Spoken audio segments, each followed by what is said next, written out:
Good evening, everyone. If you don't know me, I'm Ihali Felipe. It shows up in the video. As current president of the board of the Progress and Poverty Institute, it is absolute joy and an honor to welcome you to this extraordinary moment. Our Centennial Celebration, marking 100 years of impact, inspiration, and unwavering commitment to economic and therefore social justice. 100 years ago, Robert Schalkenbach had the foresight to establish a foundation that would carry forward the revolutionary ideas of Henry George, ideas rooted in fairness, shared prosperity, and the belief that the land is the inheritance of all. He couldn't have known exactly what the world would look like in 2025, but he believed deeply that these principles would always matter. After all, the land question is the human condition. Today, we celebrate not just the longevity of this foundation, but the vibrant community that has grown around it. The scholars, the activists, the educators, the donors, and the dreamers. Many of you here in this room who've kept the flame burning bright. We therefore thank Robert Schalkenbach, who has bequeathed us generously to start our foundation, and now an institute, named after the most famous book written by the person he dedicated it to. We also want to thank and remember subsequent benefactors who believed in the cause, furthered the Institute's mission, and contributed their time as board members, and after generously bestowing wealth to the Institute. Francis Nielsen, who was a prolific author, former member of the UK Parliament, and who became a committed Georgist after moving to the US from the UK. His bequest happens to be close to half of our portfolio. Also, two former board members who have left this good earth only recently. Bill Batt, a dedicated Georgist who also served in other organizations aside from ours. Incidentally, we are setting up a scholarship in his honor. We are at almost 97% of fundraising, a few $1,000s more to get there. And then Herbert Barry III, a distinguished professor at the University of Pittsburgh, also left a very generous bequest. We also want to thank every one of you. Every contribution of your time, effort, wisdom, and giving allows us to march on in this good fight. We have a big program tonight. We'll talk about what's going on in the Institute today, what our programs and offerings are, and what we are working on. We have past presidents share their remembrances in RSF. Then others will have an opportunity to share their times in RSF as well. Finally, we'll give our toast to our next 100 years. And so make ready any beverage you prefer. I hope you are as excited about tonight as I am. With that, I will hand it over to Josie Fass. Thanks so much, Mahali. I'm Josie. I'm the Executive Director of the Progress and Poverty Institute. We will greatly spend much of tonight's program celebrating the last 100 years at PPI. But first, we're going to spend a few minutes talking about the organization today, 1 century after our founding in 1925. Our Vice President, Russell Ritchie, will talk a bit about our scholarship program. Our Director, Gabriel Nagy, will introduce our grant program. Director Mark Mullinow will talk about the Engel Georges Library and Archive, and Director Ben Schulman will talk a bit about PPI's LVT advocacy work. Russell, it's all yours.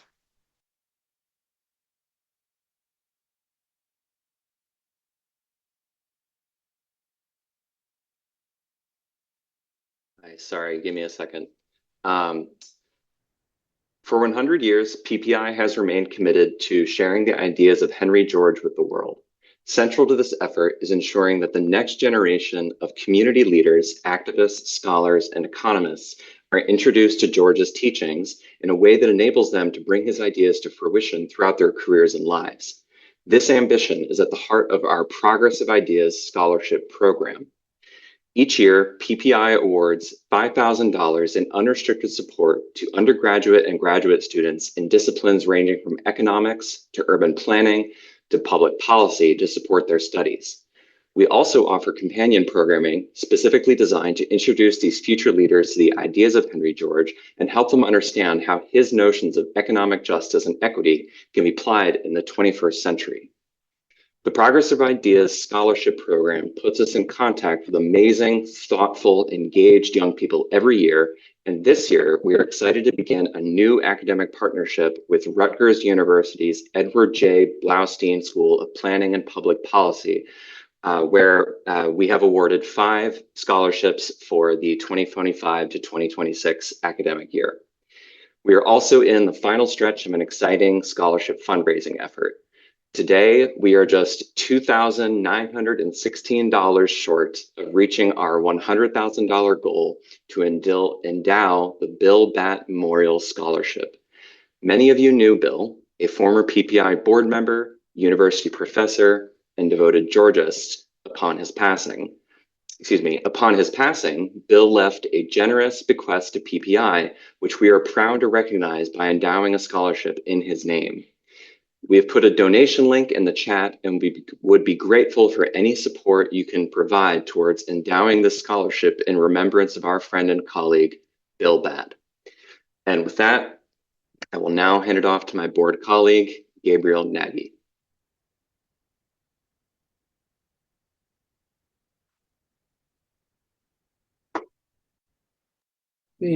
Thank you, Russell. Can you hear me?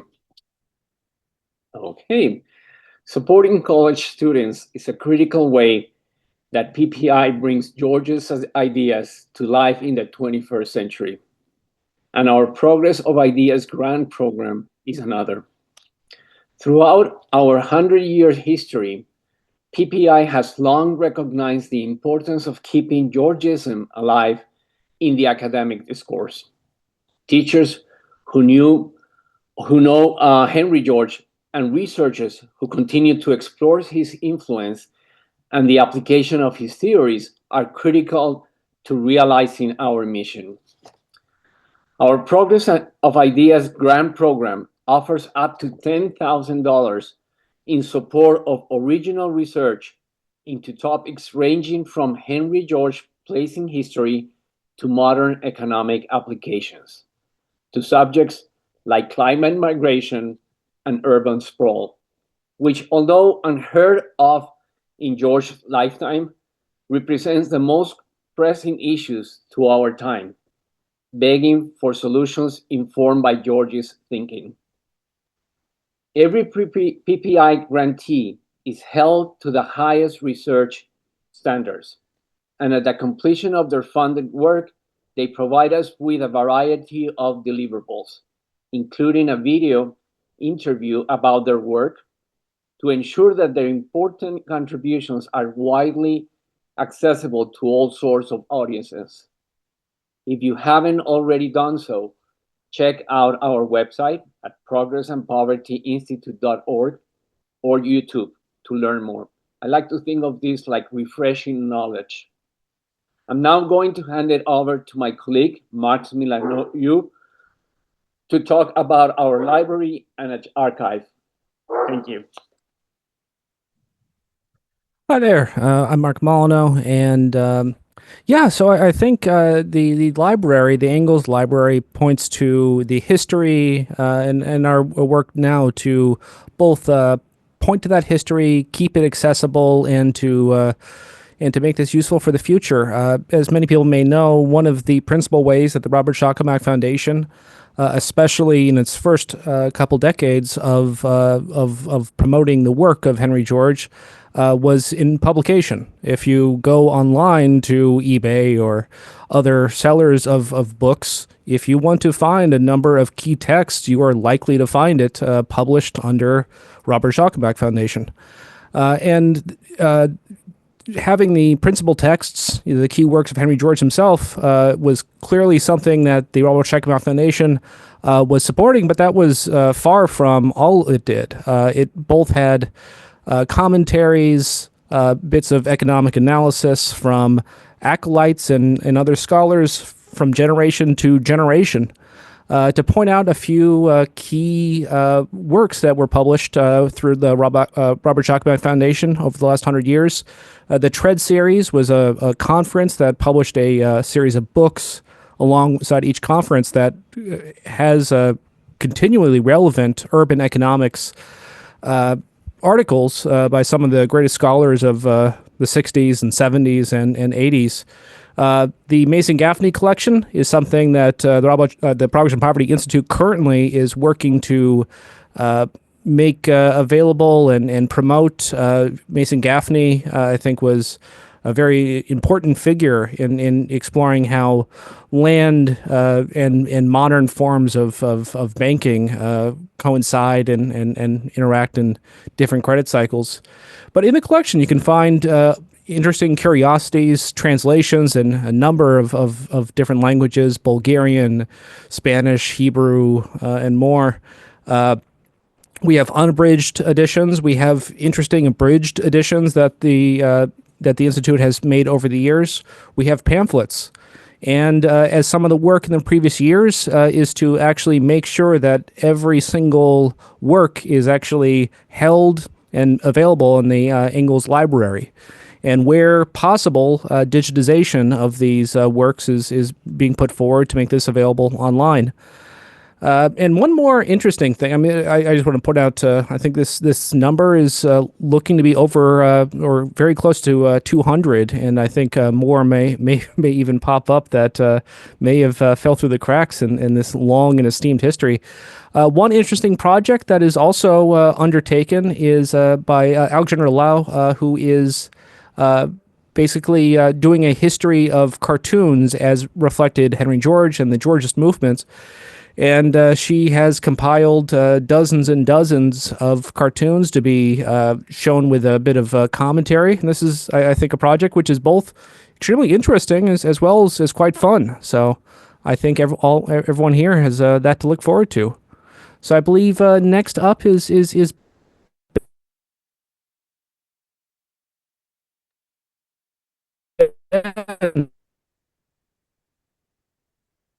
I think Mark is having connection issues. I did just want to also thank the Danica Foundation for their extremely generous support of the Gaffney collection.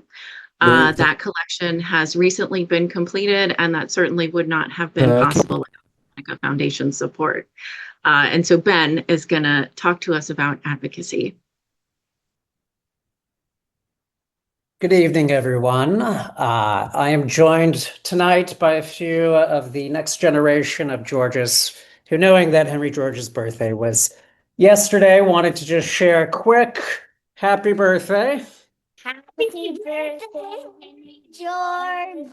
All right, and this evening I will talk to you all a little bit about PPI's final program area, which is policy advocacy. As many of you know, PPI is a private operating foundation, so we can't lobby for legislation, but we can and we do advocate for public policies like land value taxes that are critical to bringing Henry George's vision of a just economy to life in the 21st century. Of course, that is not an easy road to bring that lasting change to local tax policies, but it's important and demanding work. As a longtime community advocate, I know how vital it is to show up to public meetings and have conversations with local electeds, armed with transparent, defensible evidence that the policies I believe they should pursue will bring lasting positive changes on the ground. PPI helped me do just that when it came to starting a conversation around LVT in my former hometown of Memphis, and they're doing the same for advocates and communities all across the country. Our staff does the research, analyses, and outreach so that I or anyone else they support know exactly what an LVT shift means on the ground for the communities that we care about. Now, here I want to pause and I want to give a shout out to CSE Executive Director Josh Vincent, who showed us all the way when it comes to LVT advocacy. Josh, thank you. It's good to see you here tonight, and thank you again for everything that you've done to bring LVT to life in Pennsylvania and beyond.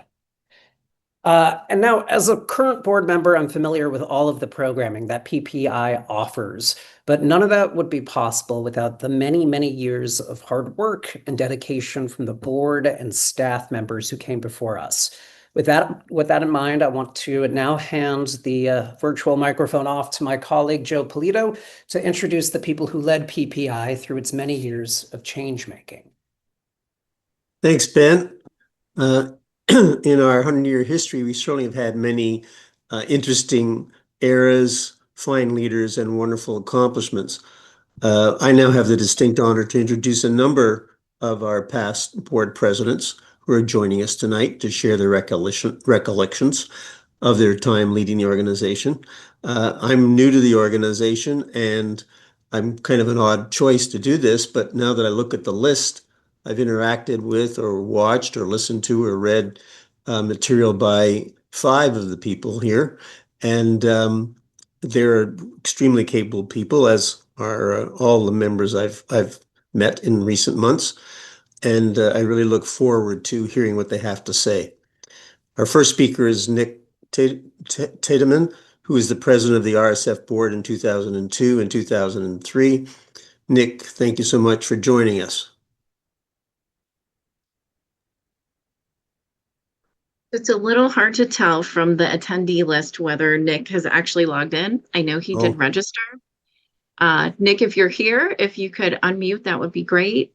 And Joe, I would say if Nick is not here, I do believe that Polly has joined us. So maybe we could ask her to speak if Nick's not here. Thanks so much. I did look at the participant list and I didn't see his name. Sorry about that. No, that's okay. We're building the plane as we fly. Thanks so much.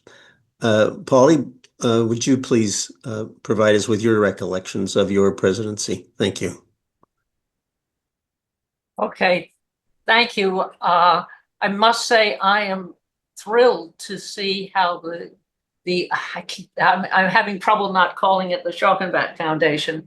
The Progress in Poverty Institute is functioning now, just to see how many different things we're doing, how many activities. I do miss Bill Batt, and that's wonderful. I hadn't known about, and I will certainly contribute to the Bill Batt Fund. I was president during a difficult transitional time, as I think some of the other older members can tell you. When I joined the board in 1994, yeah, I was recommended by Mason Gaffney. I found an institution that was really in a total state of paralysis.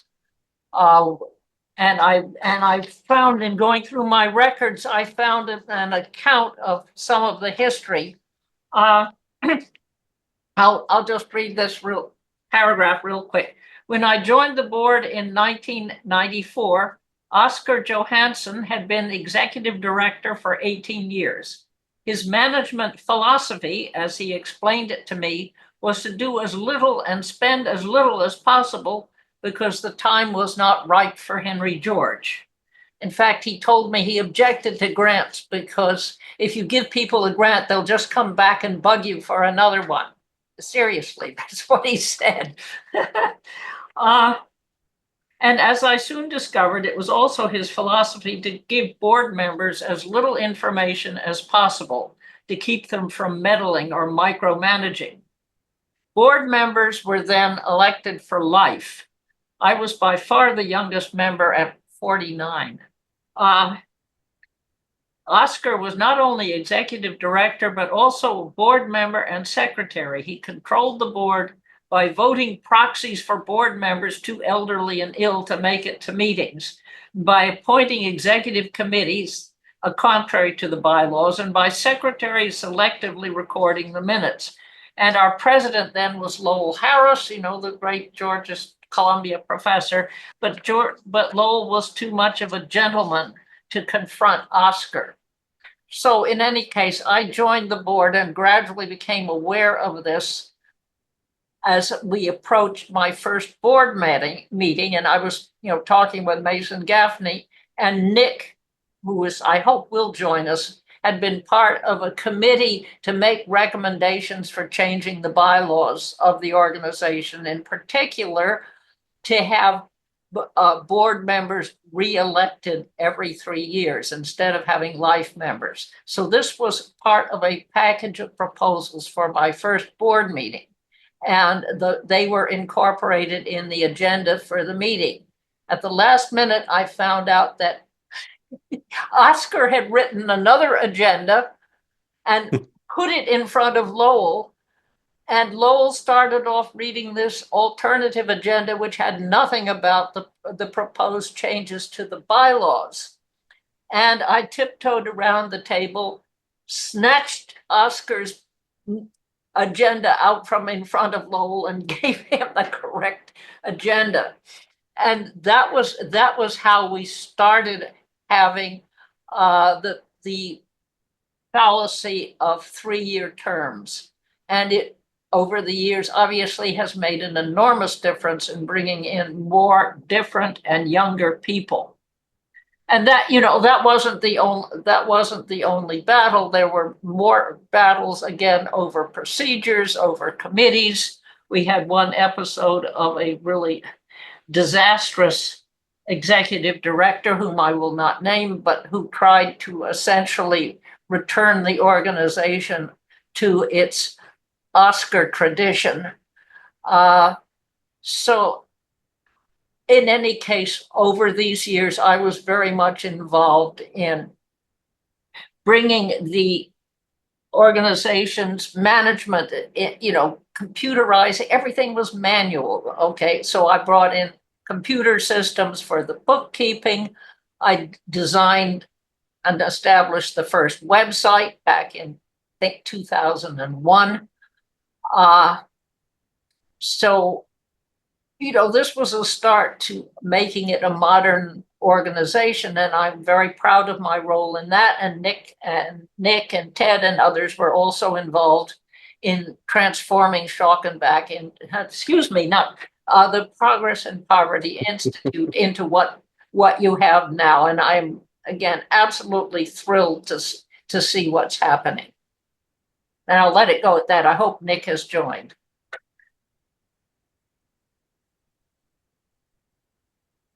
Thank you so much, Polly. That was fascinating. It really was. Next is Cliff Cobb. Cliff, please share your memories. Okay. Thank you. I will speak about what I learned as president, not what I did. When I became president in 2004, I had been on the board for 6 years, during which time I grew cynical about the capacity of the board to take meaningful action. Many board members were also disappointed by our inability to act in a coherent fashion. There was a tacit assumption that we shared a common worldview or set of principles. That assumption stood in the way of correcting the problem. As Josh Billings put it in 1874, it ain't what you know, it's what you know that ain't so. We were like the blind man and the elephant, but we did not know we were blind. The process that broke the spell for me began with a decision to invest around $1 million to make a documentary and promote it.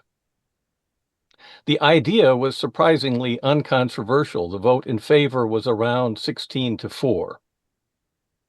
I began as a skeptic. I discussed it with Adele Wick, who came to the same conclusion. We both believed that the foundation had failed to do anything of durable significance in 80 years, so it was worth the risk, even if it ended in failure. As Adele, ever the economist, put it, the opportunity cost was zero. That meant the alternative uses of the money were just as likely to end in failure. I will leave to your own judgment whether the end of poverty was a failure or not. Working on the film over the next 2 years filled me with even more despair. Philippe Diaz, the director, assumed he could get footage for the film by interviewing board members because we were the experts in his mind. The process did not go well, and his faith in Georgists was utterly shattered because he realized he had to make the movie entirely on his own without any help from the supposed experts. So what went wrong? Based on the director's experience and comments, I came to understand that there were no Georgists in the U.S. who could articulate a vision on a par with the vision that Henry George put forward in Book 10 of Progress and Poverty. In that final portion of his magnum opus, he offered a theory of history, of the rise and fall of societies, and of the tragic fate of civilization. In short, he saw himself as offering a way to avoid the fate of all previous societies and to bypass the useless political chaos that now grips the U.S. and many other countries. George believed that democracy had already died by 1879, since the nation had been devoured by competing factions, as Madison feared when he wrote Federalist 10. George understood that he was offering a lifeline that could restore purpose to civilization and get us off the hamster wheel of self-destructive progress. I credit both Fred Harrison and Mason Gaffney for keeping alive a transcendent vision of Georgism, while the rest of us were content with municipal tax reform and compact cities. Without a vision, the people perish. The making of the end of poverty was a crash course for me in the wisdom of that biblical epigram. I finally understood that all of the bickering among board members about petty issues had one simple cause. Without a vision, the people perish. For the previous 80 years, there had been no common vision that could unite us. Worse yet, we fell into the trap of knowing what ain't so. We thought we shared a common vision, but we did not. Finally, because we thought we already had a shared vision, we did not look for one. It took an outsider asking obvious questions to reveal that to me. In the last few years, it has become clear that the inability to develop and sustain an identity and a purpose is now almost universal. I'm supposed to get you some food. Sure.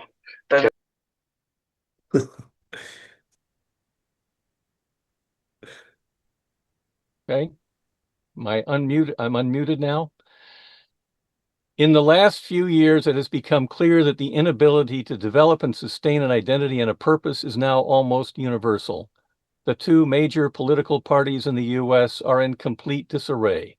Even if events suddenly changed and we could go back to normal, it should not by now be evident that there is no normal to return to.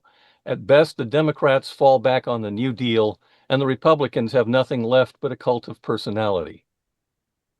Other nations are experiencing similar crises of purpose and identity.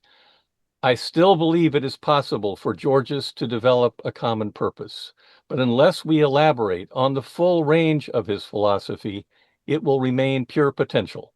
But the presence of that potential means that developing a common vision still remains possible.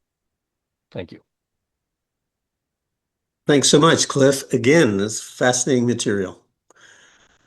Francis. Hello, we'd everyone. We'd love to hear from you.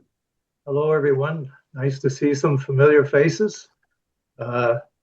Frank Peddle, I was on the board in the early years that Polly was talking about, and when Nick Tiedemann was president, and the structural changes we went through at the time. And I was there during the debates about the movie that Cliff mentioned and so on, and more or less on the board for 15 years, and the last 4 years from 2011 to 2015, I was president.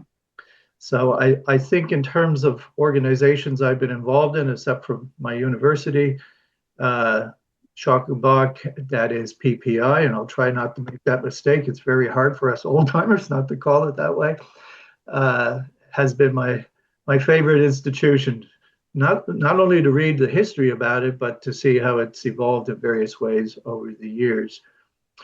Picking up on what Cliff said about trying to get a commonality of vision and an approach that most people can buy into. Early on, when I became president in 2011, there was a strategic planning committee, and we spent a lot of time, believe me, a lot of meetings and a lot of time trying to come up with some sort of common vision that the board could buy into.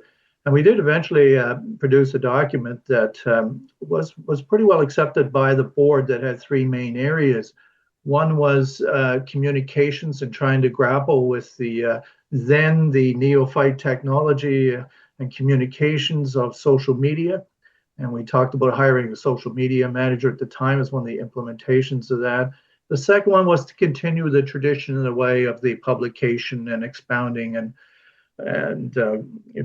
articulating the vision of Henry George through publications and distribution of publications. We were more a distributor than a publisher per se, but we did publish some stuff, as was said earlier. And finally, to commission and engage in empirical studies, analytical studies on economic rent. And I think in many ways, and I just read that document earlier today to just get ready for this little talk. And also we had another little part about foundation operations and how we needed to move from expensive office space in downtown Manhattan to a virtual office and so on. That was the ad hoc technology and information committee, which Polly will remember, and Wynn Ackenbaum, who I think is on the list here tonight, would remember as well. So that strategic planning was something that we did more or less follow. There was always distractions, of course, over the next few years.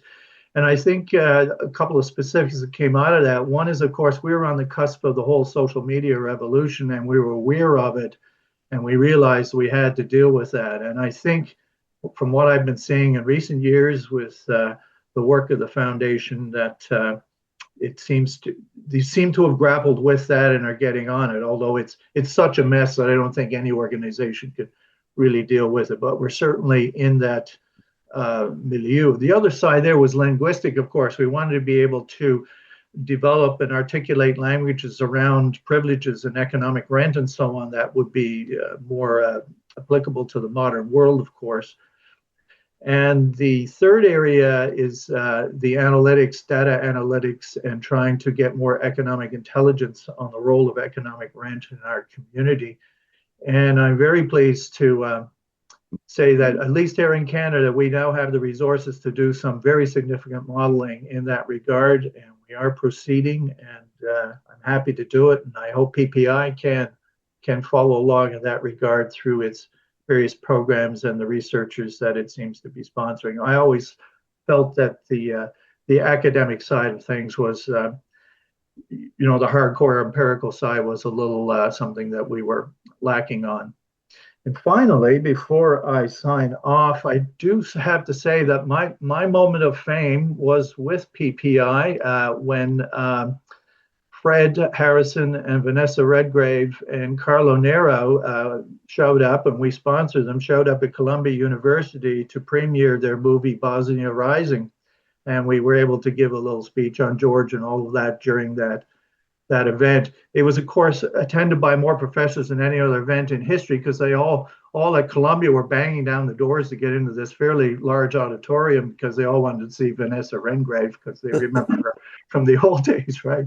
So the next morning we went up to U of T in Toronto to give the same spiel and show the movie. And as we were going through Canada Customs and just got through, I said to Vanessa, did you use your Call the Midwife narrator's voice? Very famous a series in the US at the time called Call the Midwife, about 1950s midwives at a nunnery in England. And she said, no, I didn't give my famous Call the Midwife voice, but I just told him I was with the famous Professor Peddle. And I was on cloud nine after that. So I owe my fame to PPI. So I'll hand it back to Joe Polito. Thank you so much. What a great way to end the fascinating comments. Ted, can you please share some of your memories? Okay. Well, I was president from 2015 to 2017. My career started with Schockenbach when I was 30 years old in 1970, when I was elected to be a life member of Schockenbach. At that time, I was an assessor in Southfield, Michigan. And at that, one of their goals at the time was to find younger people to get onto the board that would stay with the board through a lifetime. Well, as was pointed out by Polly, those meetings in those early years in the 70s and 80s were quite boring, actually. We met once a year. We had an agenda that was preset. There was very little discussion, very little that was happening. Some of the dynamics that were happening back then is that we did have one president, Perry Prentice, who was the editor of Time and magazine and an editor of House and Home. And some of you saw the wonderful House and Home edition that he was able to engineer and put out about land value taxation. Coming up into today, we heard from Frank Peddle. I have to say that Frank should be congratulated because he worked hard along with Bill Pierce to produce an annotated works of Henry George. This is something that took a lot of effort, and it is today the best kind of documentation that we have of all the principles and writings of Henry George.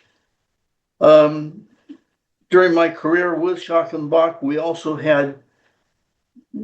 got published the book Rent Unmasked, a tribute to Mason Gaffney, which is still selling today, which had 18 different publications that was put together and edited by edited so that it could be sold and used widely. Fred Harrison did the editing on that.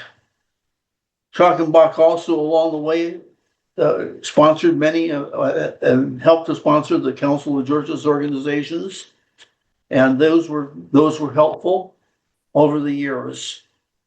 When Achenbach worked on the Standard Project, and we worked along with the Henry George Institute in producing some of their publications. We also had a conference in San Francisco on bringing up Georgia's skill sets and so on. So these are some of the remembrances that I have from my career, and I want to turn it back on to the others to elaborate. Thanks so much, Ted. Again, fascinating comments, and thank you for telling us more about those annotated publications. Is Gib available?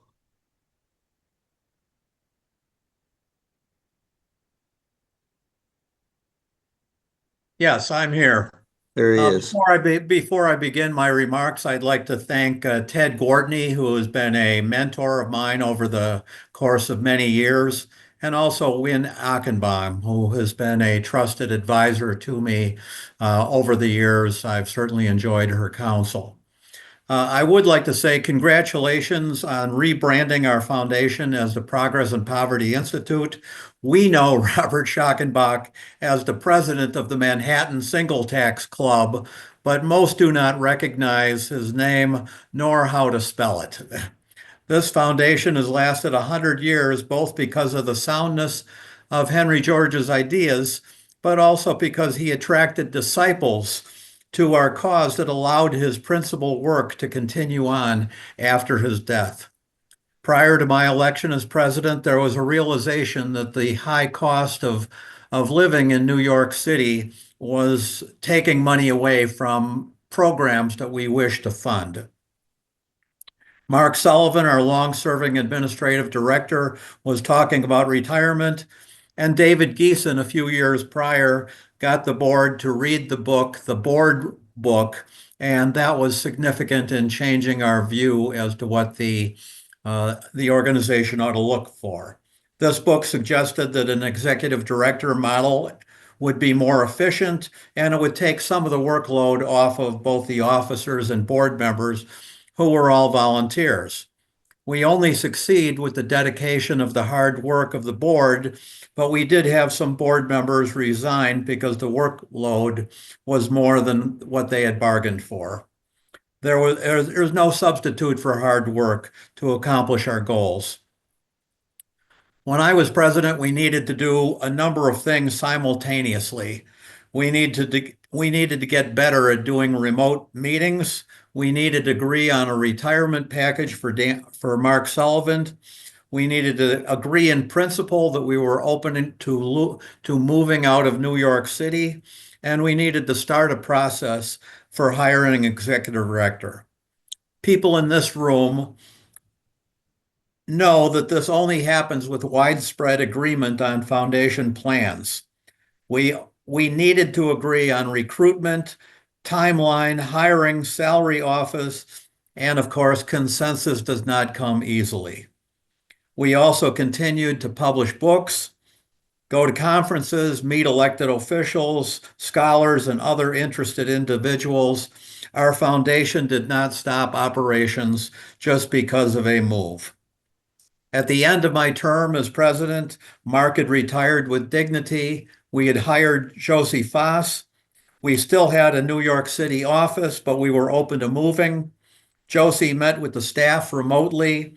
The board met remotely, and we are now moving in a different direction, if only because we now have a different location. A new location lowered our costs, allowed us to hire additional employees, and gave us a different perspective. My 9-year term closed in 2022, the same year COVID-19 became an issue. I practiced bodily autonomy and was unvaccinated and unboosted. The fear of this virus was everywhere except where I lived in Nevada. I was disinvited to my last board meeting because I would not take an experimental vaccine. Now, 3 years later, I wonder whether or not the board still has a vaccine policy to attend annual meetings. We as a group have a great deal of knowledge in land value taxation, but our group knowledge starts to wane when we get into issues unrelated to land economics. You've heard the term, stay in your lane. Yet here we are. I remain healthy. I now live in Las Vegas. I remember my years on the board fondly. I also remember how inspired I was at reading Progress and Poverty for the first time over 50 years ago. I can't believe it's been 50 years. It changed the course of my life when I saw the cat. Thank you, and may this foundation live another 100 years. Thank you so much. That was fascinating material as well. And we next have Lee. Lee, could you please share your memories? Hello. How are you? And it's so great to see everyone celebrating the 100 years here. So a number of the other presidents have gone through some of the history of RSF over the years, some of which I've heard before, some of which I haven't, and it's great to catch up and have that experience of hearing some of those stories. I joined the board in 2015. I became president in 2020, but I do want to, mention something important that happened under Gibbs' leadership. He mentioned a couple things, including, planning to move out of New York City, moving to, using video conference meetings, which when the pandemic hit was all old hat to us when everyone else was learning Zoom, because we had started doing that under Gibb. And of course, the search that led to hiring Josie Foss as our executive director. And I just, I was on that search committee with Gibb and Dave Geeson and Win Ackenbaum and Rich Naimone, all of whom put in hours reviewing, and I looked at my notes, 128 applications. The search committee did video interviews with 8 of those people, and then 3 people were interviewed by the full board. And, want to thank Gib for his leadership during that period, and for the other search committee members in really making that momentous decision, and hiring Josie in 2019, and leading to the transformation of RSF and Progress in Poverty Institute that has happened since then. And just a couple of things to mention that happened while I was president. One utterly boring shift was a switch to a new budget model, which I think made things much, much easier for the staff to keep track of our expenses, for the board to understand what was going on. And that kind of just foundational work was utterly necessary in helping PPI transition to the new era. But then also, I think it was during fiscal year 22, we both launched the scholarship fund, and also began a competitive RFP process for academic research grants. And those are 2 changes that happened while I was president, again, with the leadership and support of staff in this area, of which I'm tremendously proud. And continued to serve as president, had to step down early in, I think, fall of 2023 for health reasons, and termed out in 2024.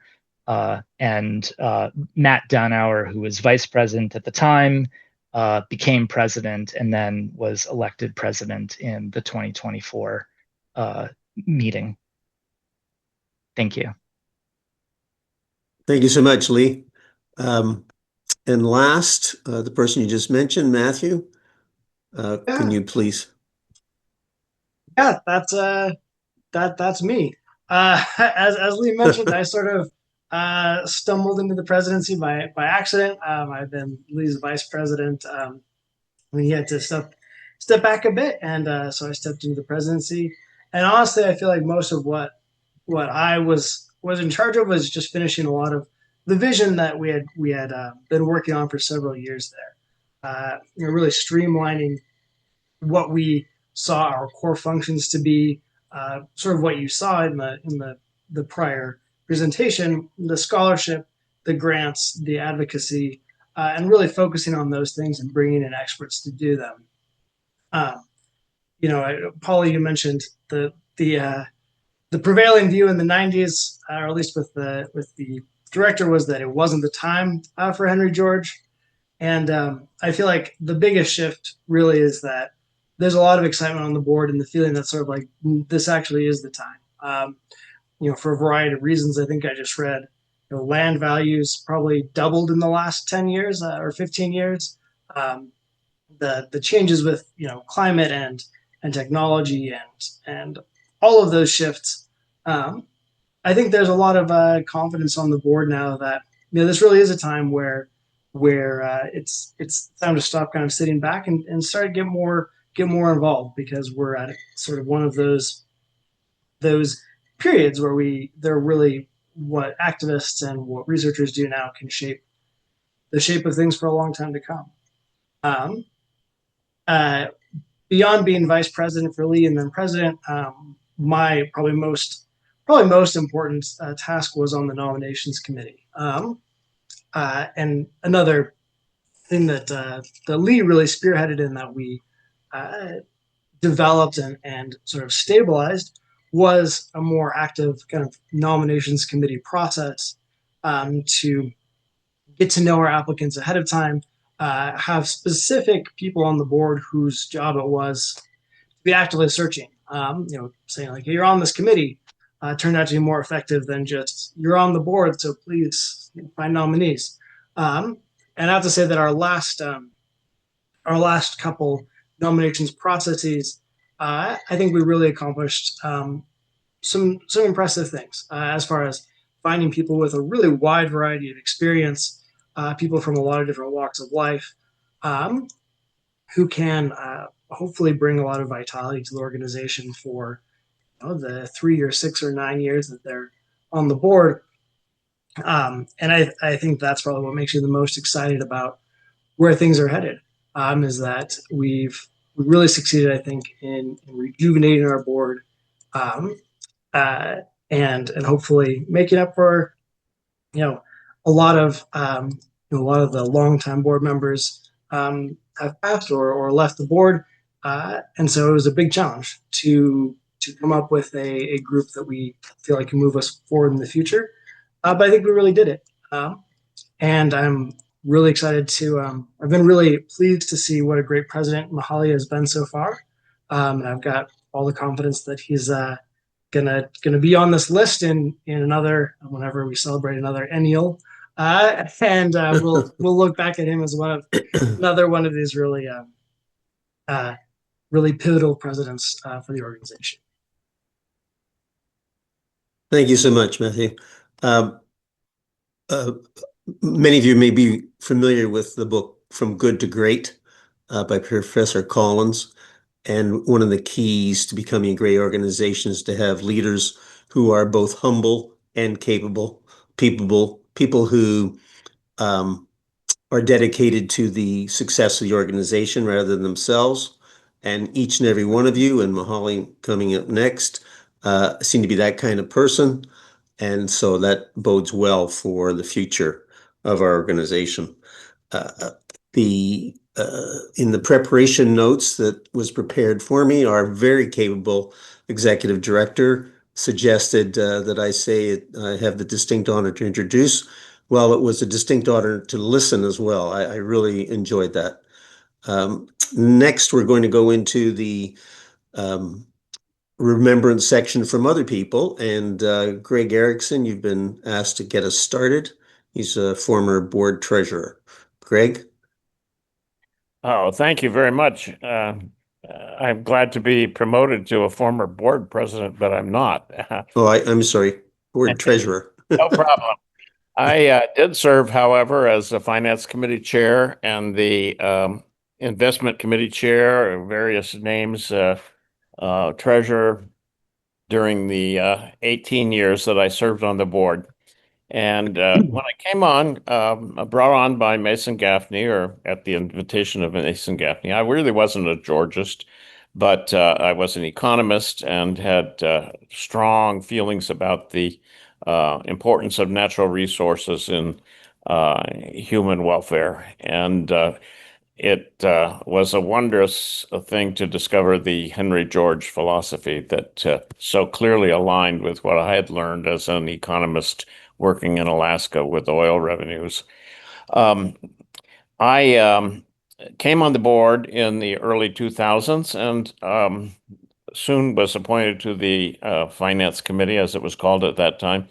And I realized that the important things for me to contribute to the board at the time was my expertise in managing investments. And I focused on that. And that often put me in some conflict with other members of the board and sometimes the majority of the board because fiscal management isn't always popular. And but I think we accomplished a great many good things. We developed a clear idea over those 18 years that an asset allocation was a really important thing to do with in management of our endowment. And I think that's pretty much been the case in recent years. And I feel grateful that I played a small part perhaps in achieving that. The other most important thing, more important thing perhaps, was the establishing a explicit payout policy, which would govern the amount of the earnings of the endowment that we would take from the endowment and use for the budget of the foundation. while I haven't been following it closely in the last couple of years, I think that was well established, and I hope it certainly has been well established because it was during the last years of my tenure as treasurer and finance and investment chair. I do want to note that perhaps helpful information for those who may come after me or have come after me in terms of management of foundations assets is that one must work very hard to cultivate personal relationships because so much of what happens on the board depends upon personal relationships. One can try to educate the board about fiscal realities, and that's always helpful. But in the end, it's often personal relationships, and I have to say that it's perhaps one area where I did not do as good a job as I would have liked in terms of ensuring that the foundation succeeded and became stronger as the years passed. A good example of that was the movie that former President Cliff Cobb promoted and got the board to approve with only 4 dissenting votes. I, as finance chairman, was one of those dissenting votes and indicated to the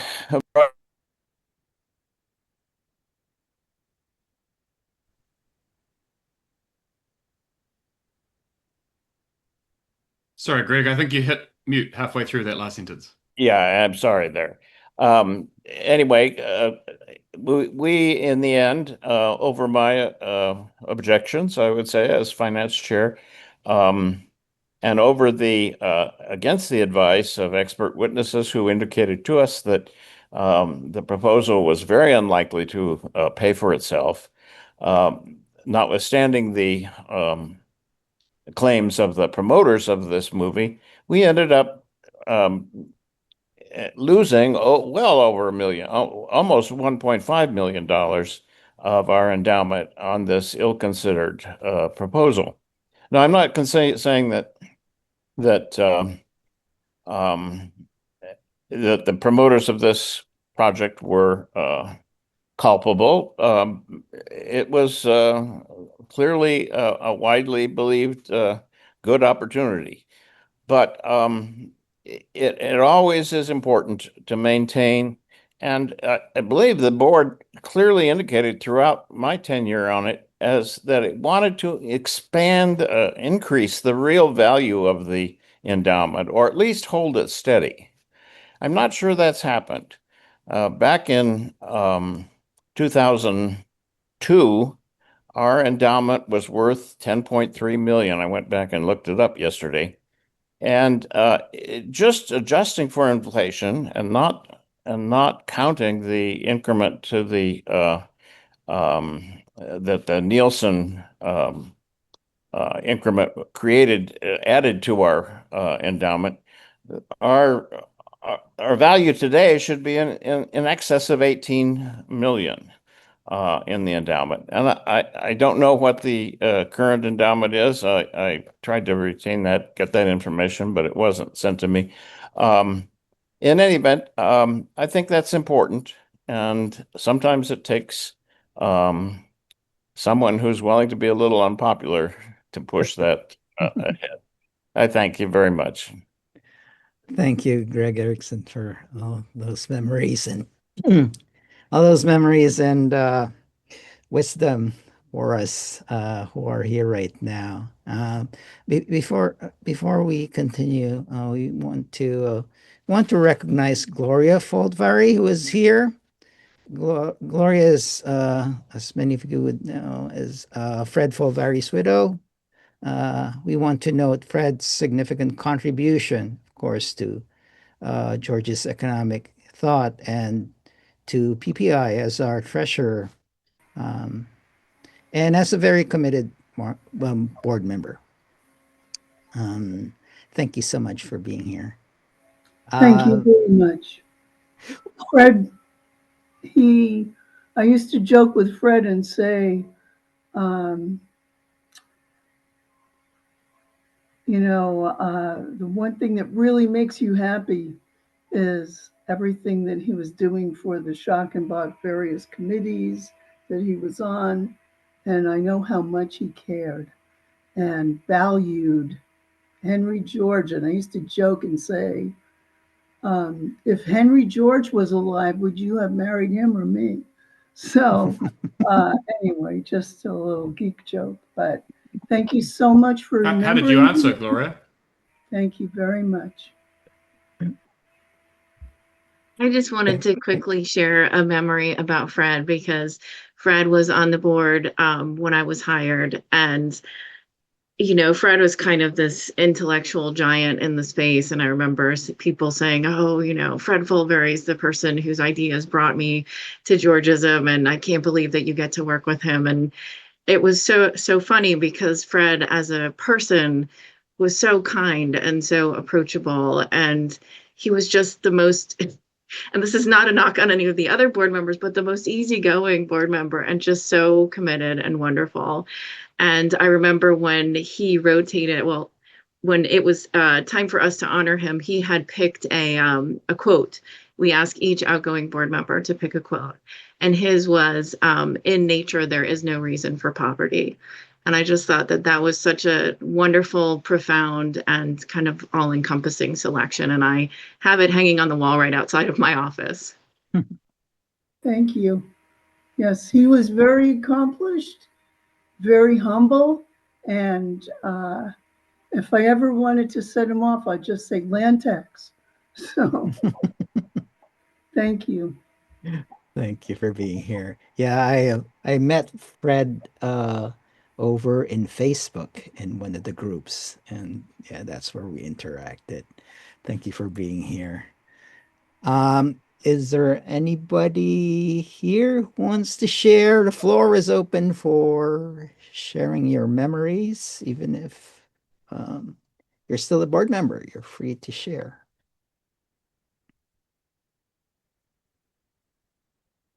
I might make a short comment. So, hi everybody. I'm Steve Hoskins. I'm staff at PPI and the Director of Community Research and Engagement. And so I do a lot of our advocacy work. And I represent what I sort of refer to as the kind of the new guard. And that's not necessarily to imply that many of you are in the old guard or that comes with any negative affect. But what I mean is that there certainly is, speaking to the political moment we're in, there is an emerging wave of younger people who I think have come to Georgism primarily by arriving at a housing market that looks impossible, and getting a bee in their bonnet about why that is, and quickly discovering, oftentimes for myself, it was that I discovered YIMBY, the YIMBY movement and issues around zoning, and then consequently Georgism and land tax, or rather land tax and then Georgism. And I guess one thing I'll say that might give some hope, because it's often hard to keep that at the moment, is that it really is the case these days that when you walk into urbanist conferences, tax policy conferences, urban economics conferences, strong towns type events, and certainly among YIMBY activism as well, there is a very strong awareness of Henry George and of the land value tax in all of those groups. There are people in those groups with energy and vigor, and who are learning, I think, as we speak, how to do political advocacy on the ground.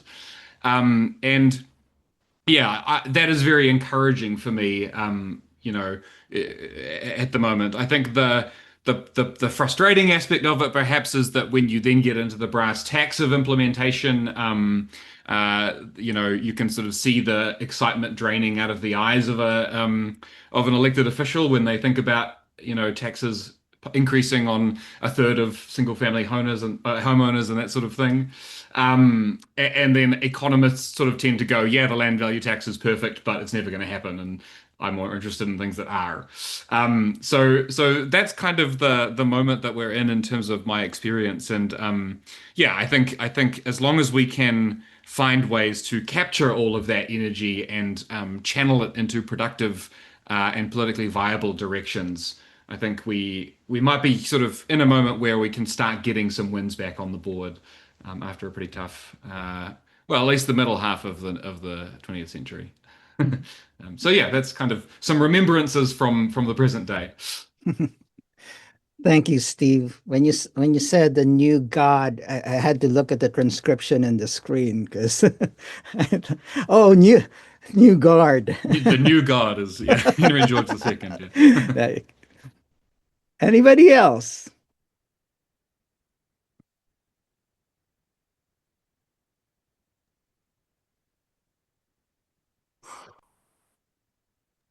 I'll mention something. Okay, Joe. Someone, I think it was Cliff, said we need a compelling vision. And when I was very new, I was going through a number of articles and so forth, and I saw a few on Martin Luther King. And I thought that was a good way of promoting the vision of ending poverty. And of course, that was his last project. And I think Vernon and Matthew wrote different articles about it. And that really resonated with me. And maybe that's part of a future vision. Thank you, Joe.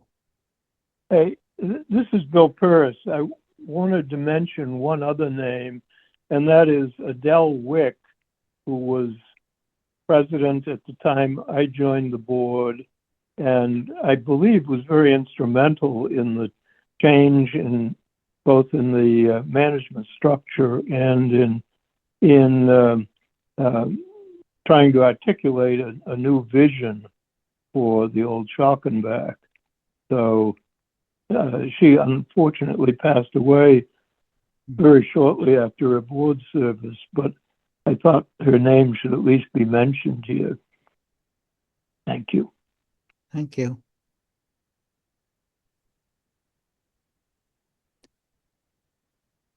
The floor is still open.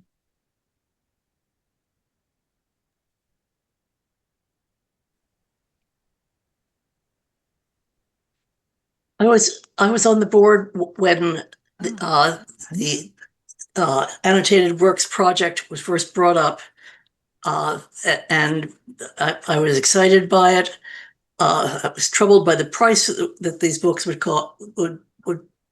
cost for readers, but the more I've worked with those books, and I'm involved with a group at the Henry George Foundation that just on Fridays reads books together, and we've worked through a number of those volumes, and they've been fabulous, and I'm proud of Schockenbach's role in that.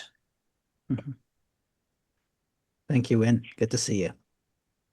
Thank you. Speaking of the Frank Peddle here, speaking of the the annotated works, Alexandra Lau, and Bill Purse is my co-editor here. He would certainly support me on this, helped us tremendously in those volumes, especially in some of the later volumes, the so-called pandemic volumes, where we're all working in silos together at the time. So I'm very pleased to hear she's now working on a history of cartoons and Henry George and political economy. I can't wait to see that. We also can't wait to see that. that project, that collection is in process right now. So we're amassing images. Alex is putting together finding aids and materials for course instruction. So yes, very, very excited about that collection as it's hopefully nearing completion. I'm continuing to work on the standard, with time permitting, and I hope to get the first year's worth out there, in the next year or so. But life keeps intervening. But I've looked at some of the cartoons that I've saved over the years, and they fit into that first year of the standard, and they will make it more interesting for certain readers. But that material is fabulous, and then you get into all the Pope Leo stuff and the opportunities that could create for us. Because basically, you know, by the end of Henry George's life, Pope Leo had come around through his emissary, and was saying that what Henry George was saying made sense. And my computer is just going weird. Matthew. Yeah, I just wanted because now I'm the chair of the nominations committee, brand new committee. I want to build off a little bit what Steve Hoskins was saying. Mentioned sort of the new guard, but you know, I know me and Stephen and Mark and some of the rest people about my age. We like to think of ourselves as younger than we probably are. But I'm really excited to see a lot of our scholarship recipients in this meeting, and did want to, this isn't a remembrance, this is just a pitch, sorry, Jesse. But to extend to them, I mean, their experience of rent seeking and of, you know, unfairness in the economy is going to be different again from, you know, the 30 somethings who constitute like the youth on the board. So I did want to invite them, you know, to as they have thoughts, as they have experiences in how especially the land and privilege economy is experienced by, you know, people more in their generation.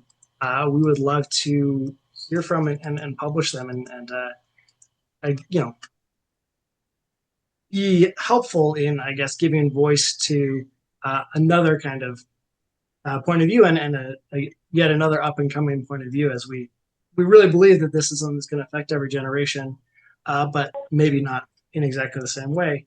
That's something that we would love to be a part of our next couple of years, is publicizing and giving voice to those experiences. Thank you, Matt. Matt is instrumental in bringing me here, and I learned that several others, he's like drawing people into PPI. By the way, if you have any announcements, you can put it in the chat screen too. People have been doing that, so feel free to put any announcement, George's related stuff in the chat. Anybody else want to share?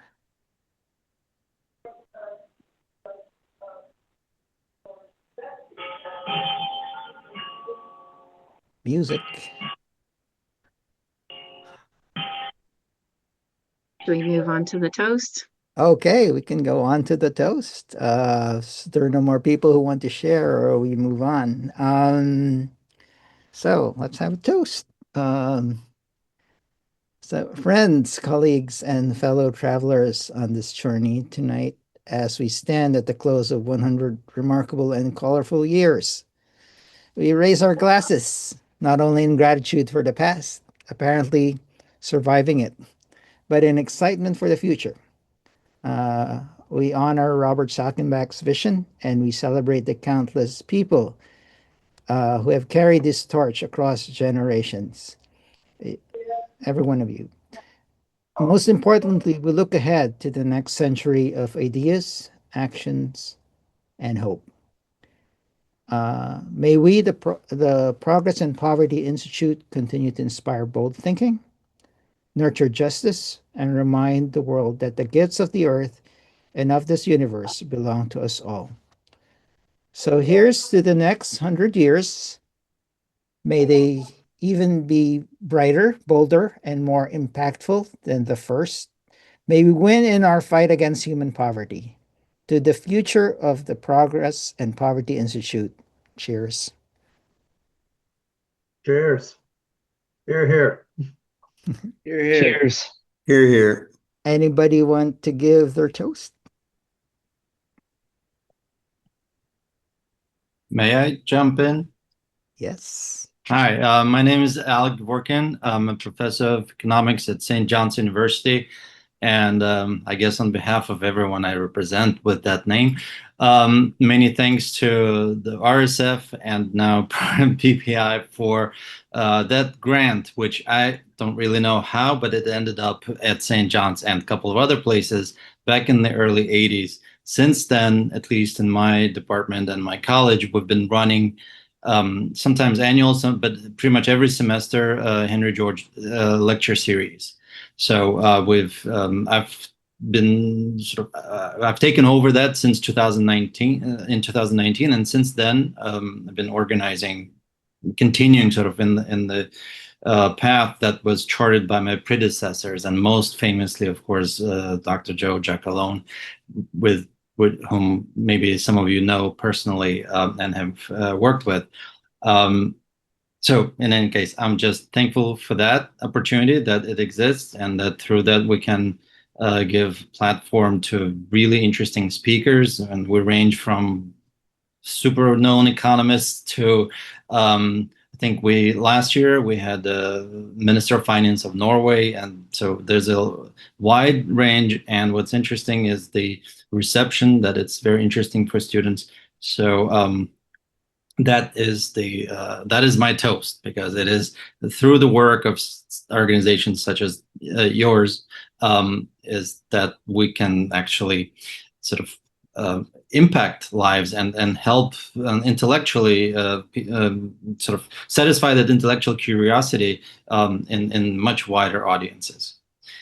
And on a personal note, I should also mention I'm grateful for a recent grant that my colleague and I won through PPI, and we're going to be studying impact of congestion pricing in New York City. So that's an update. Thank you, and congratulations. Cheers, Alec. Cheers. Alec, I can fill in some of that history if people want to hear it.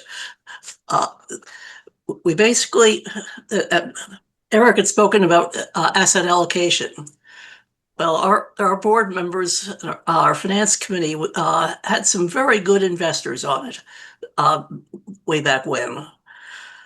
They got over-concentrated in I think it was Boeing, and the stock kept going up, and then suddenly there was this, I think, $200,000 capital gain that needed to be distributed.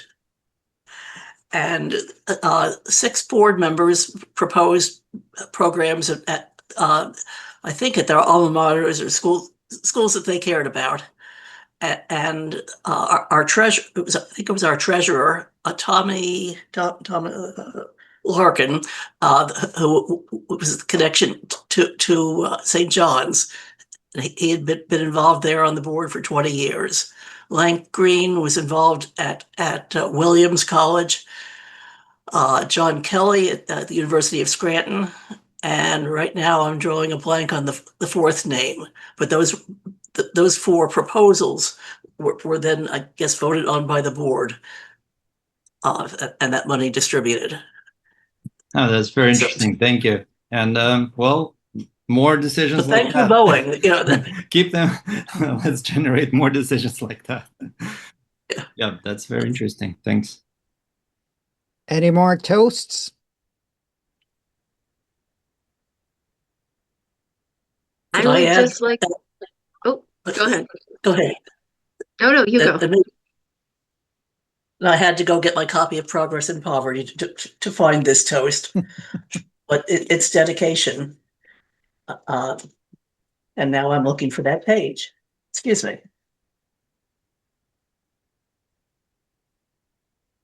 The prefaces here are so good. There. To those who, seeing the vice and misery that spring from the unequal distribution of wealth and privilege, feel the possibility of a higher social state and would strive for its attainment. I think that's what we're about. Cheers. Cheers. Was there somebody else who spoke? I was just going to offer a very simple toast. Cheers okay. to 100 years of progress. And cheers to many more years of excellent work. Thank you all. You're here. Here, here.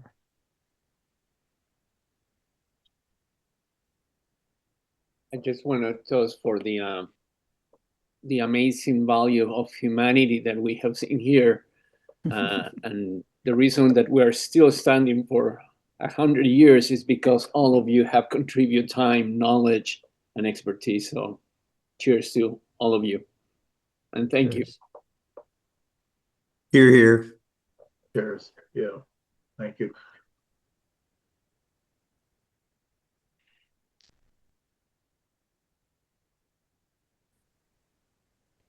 Okay. If there's no more, we will conclude. But before we end, I would like to thank our CEO for pulling the celebration off. Thank you, Josie Foss, the real Josie Foss, not the Thank you. for all your hard work. Likewise, thanks to your team. It's not a big team, so I'll name you all. Steve Hoskins, Dave Lambert, Dean Thompson, and Vernon Walker. You keep the gears spinning and wheels well oiled. We appreciate you. Ladies and gentlemen, the time is 8:54 on September 3, 2025. The Centennial Celebration is adjourned.